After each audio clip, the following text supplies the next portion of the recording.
We didn't have no leader. We wasn't with no organization no more. Cause then all the older guys, like I said, they started fading away.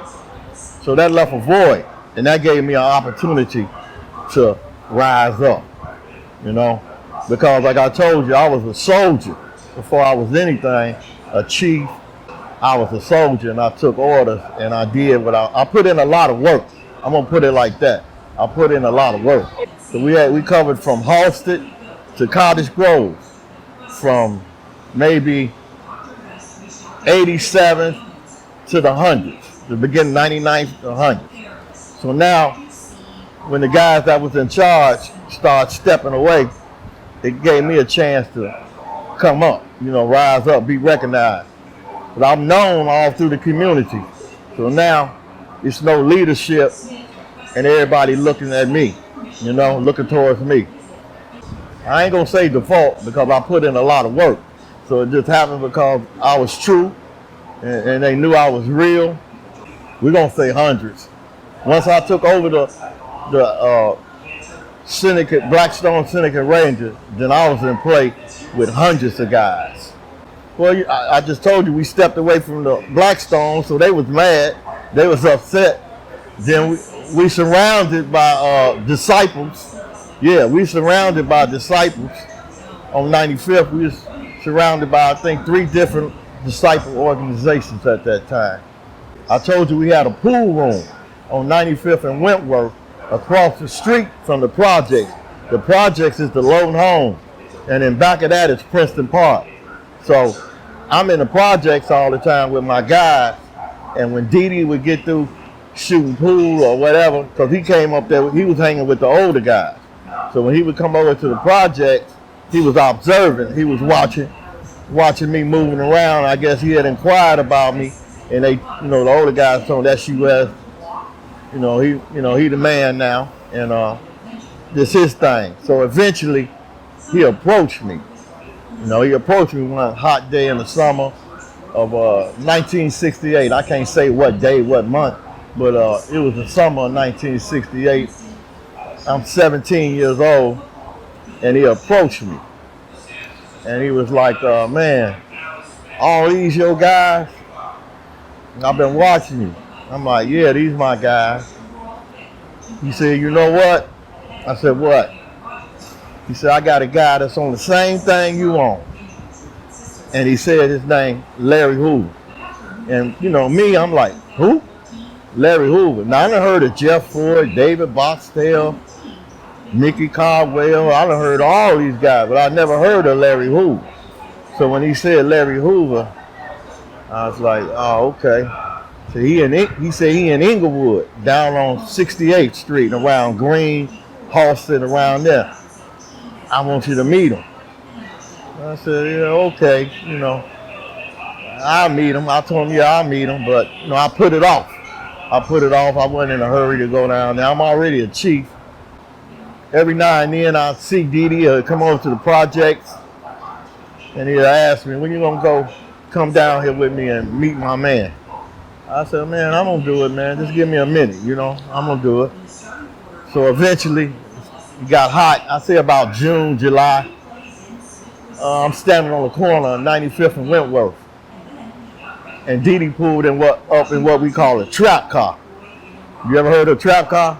Windows didn't come down, no air conditioning, or nothing. An old car, so pulled right up on me, man. Would that have been like a stolen car? No. It's the car he owned, but it didn't nothing hardly work. No air conditioning, no radio. The windows don't come down, so we call them trap cars at the time. He pulled up. He told me, come on, man. You ain't doing nothing. Come on down here and meet the chief. I said, man. I said, all right. So the window didn't open. The door was messed up, so I had to climb through the passenger side to get into the car. No air conditioning, nothing, and it's hot. That's why I say it's probably July, August. It was hot that day. So we talking and stuff. He take me to 68th and Green. It's a playground. They showed it in American Gangster when they was talking about Hoover. It's a playground where we all used to meet at, 68th and Green. So I go down there, Dee Dee pull over. This maybe about 4 or 5 guys in the playground. Maybe about 4 or 5 in the evening, maybe a little early, about 3, 4 in the afternoon. So they out there in the playground. So he introduced me to a few of them. This US, woo woo woo, he from 95th. I'm finna go get Chief and bring him down here so he can meet him. So off he went to go get Larry Hoover. So I'm kicking it with the guys that he just introduced me to. Now, mind you, I've never been down there in my life. You know what I'm saying? I'm down in Inglewood. I ain't never been on 68th Street. But I'm down there to meet Larry Hoover. I'm standing there for a little while. We talking, we kicking it. So I'm looking down Green. I see 2 individuals coming up Green. I seen one was Dee Dee, and then I seen a little chubby fat guy like. And I'm looking, he got a process. So I'm saying to myself, I know that ain't Larry Hoover. I'm just looking. They maybe a half a block, quarter of a block down. So it sure it was. So they come up in the playground, and I never forget it, man. Dee Dee said, US, this Larry, this US, this the guy I've been telling you about, whoop the bam bam, some more words was exchanged. Hoover started talking. He stuttered a little bit. If you ever been around, he stuttered. Man, I heard a lot of good shit about you. We could take this shit over. We could take this city over. I look, like, who is it? You know, what is he talking about? You know what I'm saying? I ain't never met him before. He talking about taking over and shit. So I'm listening and shit. Yeah, okay. That sounds good.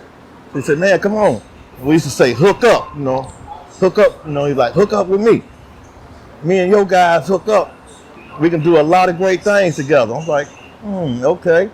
I said, let me think about it. Let me go back to the projects, talk to my guys. Because, you know, like I said, we had been stoned. I was a stone to the bone. And I had to take orders and do what I was told to do. But now we ain't stoned no more. Well, like I told you, it was the leadership up over me. So you don't know what I really don't know, you know, per se.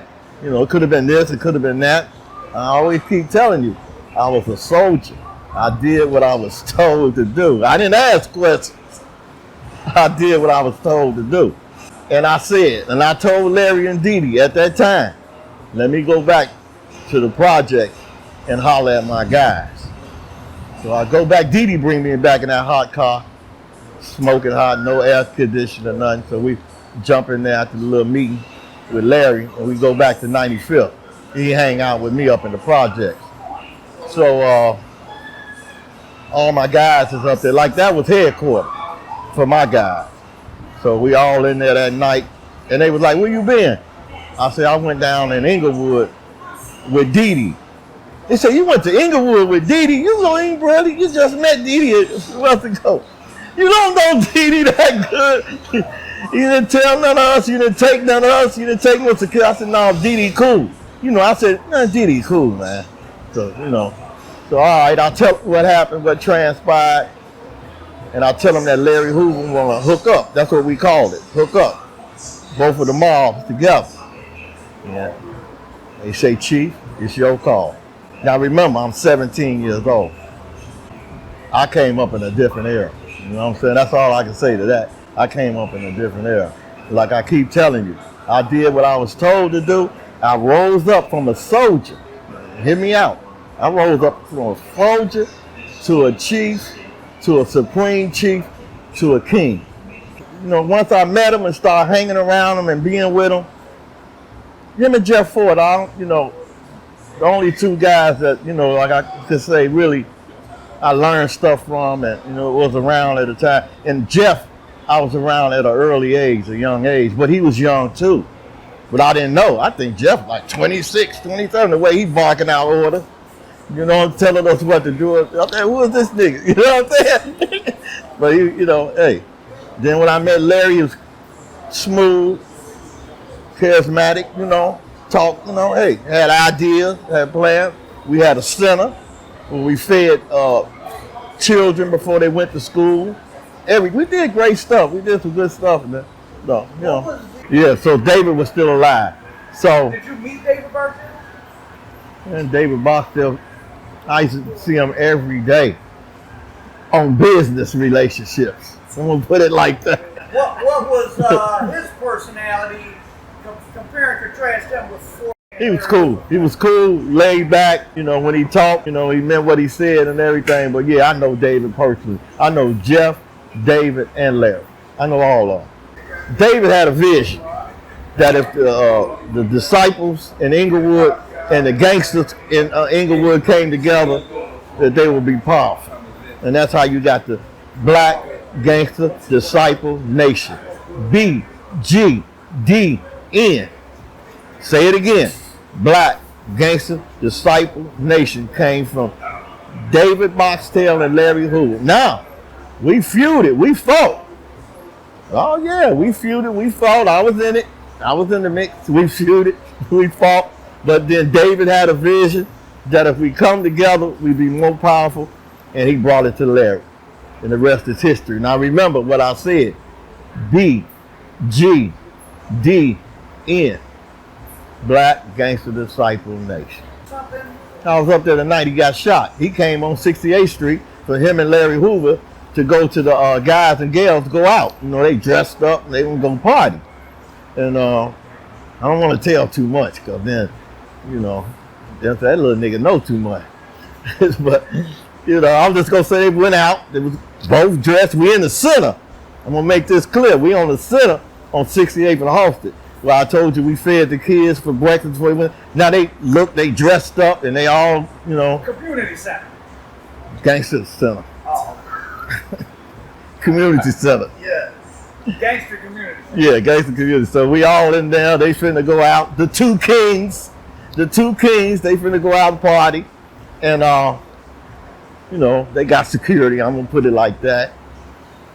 And when they get in the guys and gals, a weapon accidentally discharged, and that's how David got shot. I was up there the night that they went to the guys and gals together. Oh, so you ain't saying that like wink wink, like he accidentally got shot? I'm saying he accidentally got shot. Oh wow.